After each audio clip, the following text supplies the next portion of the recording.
What's up, guys? Welcome back to the channel. MoBeast here again. It's been about 10 days since I talked to you guys last. I have been making some of the short form content. Right now, I just haven't done any of the long form.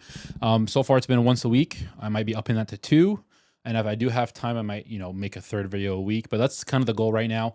I've been on 1 video a week for a while. But before I get into today's topic, I want to thank everyone for all the support on X, Twitter, X/Twitter, Instagram, TikTok, YouTube Shorts, and everything. So I really appreciate that. A lot's happened in VR, so we're gonna get in that topic. Before I get in there, in terms of the game room, a lot of people ask me different questions. I do a lot more of the updates to the game room, some of the things that I add to collections and everything, or upgrade to the PC. I do that stuff all on like TikTok, YouTube Shorts, Instagram Reels, and sometimes mention on X. I can't make a video like this every single time. I do more of like the big year, every 2-3 year update to the room, depending on what changes. Then I'll make a long video. But in terms of the small little things that I add here and there that you may not catch in a long video, that's kind of what I do, and make short form videos for that, just to, for people who are interested. Now, in today's topic, a lot's been happening in VR. A lot of good and bad. You're seeing stuff from Meta, gaming layoffs, a lot of conversations. A lot of people are kind of just waiting and, being antsy. What's next for VR this year? Games being announced, studios being shut down, Meta Connect got announced. But there was one thing I did want to talk about.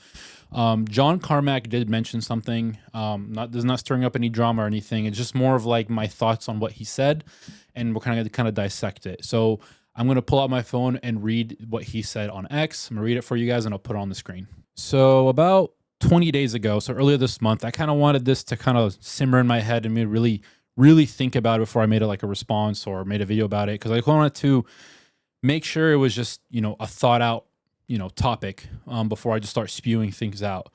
This is what he said. Whenever I post something critical of Meta's handling of VR, there were always some old timers that pile in with, yeah, more AAA PC VR games is the way to win, quote unquote. To be clear, standalone VR was the biggest win that VR ever had by a huge margin, and Beat Saber was far more important than Half-Life Alyx.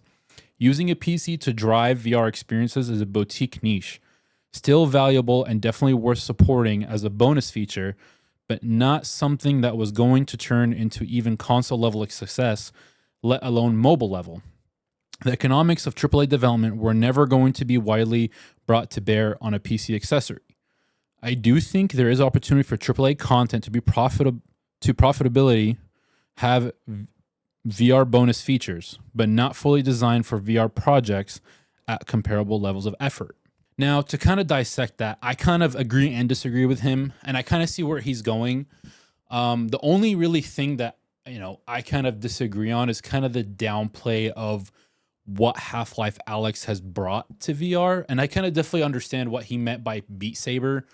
I don't think it's the game itself necessarily. It's more of the simple games that, the mass market will most likely play. Like for mobile games, it's like Candy Crush, Angry Birds. No one's really gonna be playing MMORPGs, and I forgot what some of those anime ones are called on mobile. Majority of the mobile game market is going to be the simple games.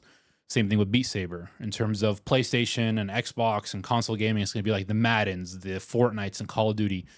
That I understand by that statement. But there is something I do want to point out, and I do agree with him. Standalone VR really brought a lot more attention to VR to a lot of people who don't have a PC or don't want to make a jump, because it is a huge investment to get into PC VR if you already aren't in the ecosystem already, or you're not a heavy gamer.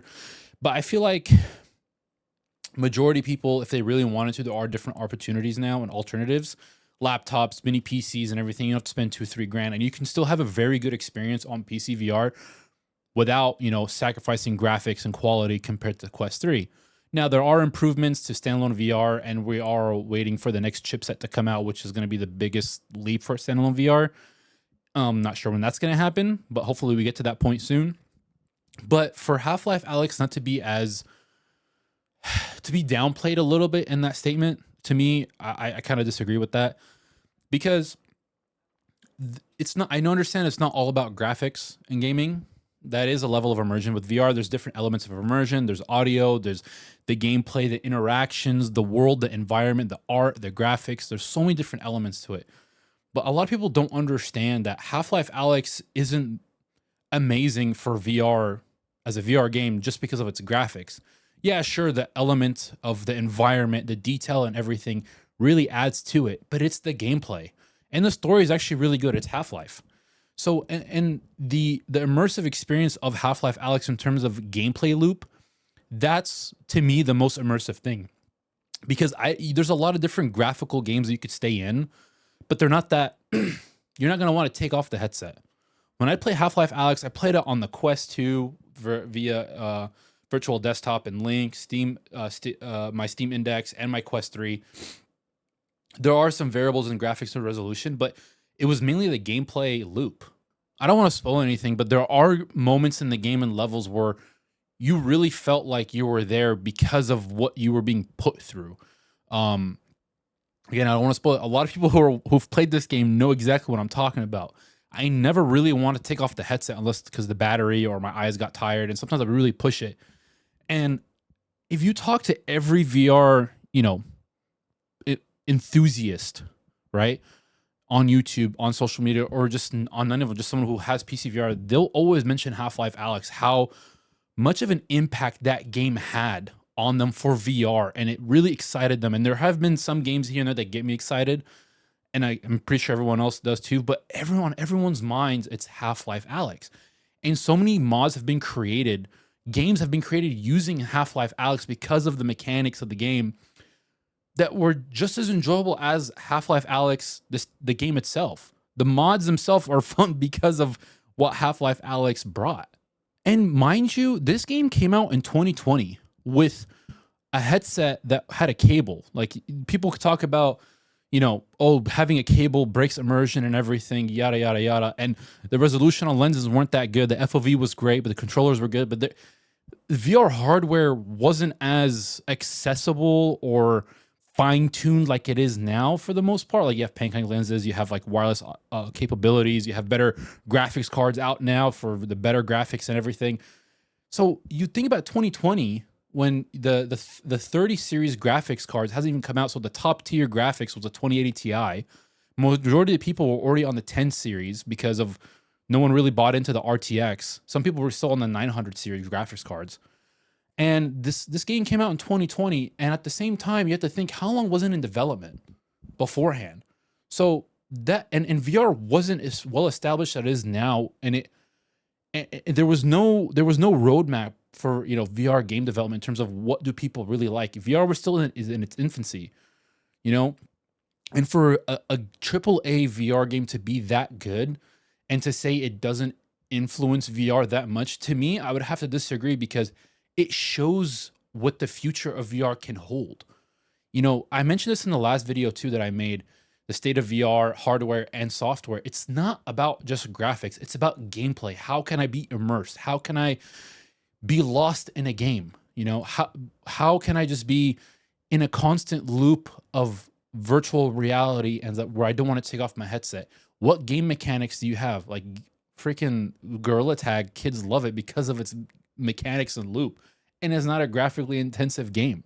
So that's my point. If Half-Life Alyx brings what the future of VR could bring, even on standalone, once hardware gets better, once development gets better, people are more experienced in VR development, there's a better roadmap. It's still in its infancy, like I mentioned. I feel like we're still in the N64 PlayStation 1 era of VR because we're not really there yet where consoles are, obviously. We're in that stage. We've already passed the NES, SNES stage of Sega, Genesis. We're like on the Dreamcast N64 era with PlayStation 1 and Xbox is on its way. So that's kind of where we're at right now. That's kind of my opinion. I don't disagree with him in terms of what standalone VR has brought to the table, what games, simple games like Beat Saber for people who aren't super into crazy AAA games. They just want a quick experience, which I understand, but a lot of the people just want more than a quick game. You have a Beat Saber, right? You're going to tell someone, yeah, spend $400, $500, $300 on a headset just to play Beat Saber. Then what? What other games are going to keep me immersed? what's the point of virtual reality? Okay, I keep swinging this and playing music. Okay, there's that's for a niche, audience too. Like it's just a quick game that a lot of people can get experience. It's not very complex. That's why I feel like it's what was widely adopted and played. And it has music, it has rhythm and everything. But a lot of the people that I know that I got them into VR, and people that I spoke with, Beat Saber is not always on their mind. You know what I'm saying? So that's just my thoughts. Please comment down below what you think. Again, this is not to bash Mr. Carmack. He's dope as hell for what he's done for the gaming community and VR and everything. It's just that little sentence kind of it just bothered me a little bit. I'm like, I feel like I understood what he was trying to get at, but I just don't want the people to realize, like, to think that, Half-Life Alyx, games like that are downplayed. And it's not as niche as he thinks he is, in my opinion. So that's it, guys. Comment below what you think. I know I've rambled on a little bit. Just want to give my thoughts. Take care. Peace.